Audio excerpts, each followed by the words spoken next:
খুলনা, গাজীপুর, সিলেট সহ দেশের বিভিন্ন স্থানে বাটার শোরুম ও কেএফসিতে ভাঙচুর ও লুটপাটের ঘটনায় এ পর্যন্ত ৪৯ জনকে আটক করেছে পুলিশ।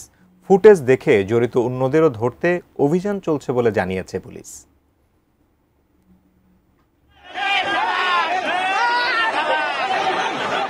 ফিলিস্তিনিদের প্রতি সংহতি জানিয়ে সারা দেশে ইসরায়েল বিরোধী বিক্ষোভ চলছিল শান্তিপূর্ণভাবেই। এই সুযোগে সোমবার সন্ধ্যায় কিছু লোক খুলনা নগরীর ময়লাপোতা মোড়ে, কেএফসি রেস্টুরেন্ট ও শিববাড়ি মোড়ে বাটার শোরুমে ভাঙচুর ও লুটপাট চালায়। এ ঘটনায় সোমবার রাতে নগরীর বিভিন্ন এলাকায় অভিযান চালিয়ে ৩১ জনকে আটক করে পুলিশ।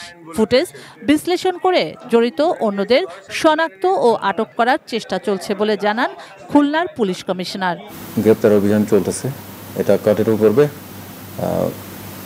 এখানে বেশ কিছু ভিডিও চিত্র আছে, স্টিল ছবি আছে, সিসিটিভি ফুটেজ আছে। এগুলোর বাইরেও অনেকে ইনভলভ আছে যারা ছবির বাইরে আছে, ছবিতে নাই। তাদেরকে আমরা শনাক্ত করার চেষ্টা করতেছি।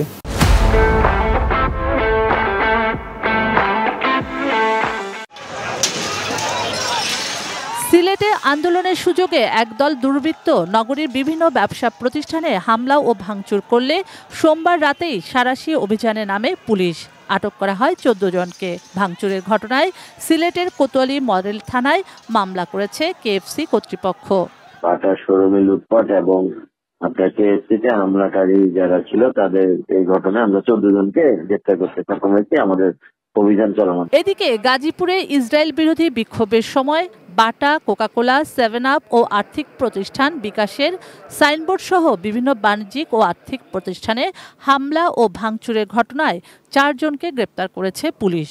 গাছা থানার ওসি আলী মোহাম্মদ রাশেদ জানান, সিসিটিভির ফুটেজ দেখে তাদেরকে শনাক্ত করা হয়। অন্যদেরও শনাক্তের চেষ্টা চলছে। শুক্লা সরকার, ডেস্ক রিপোর্ট, এটিএন নিউজ।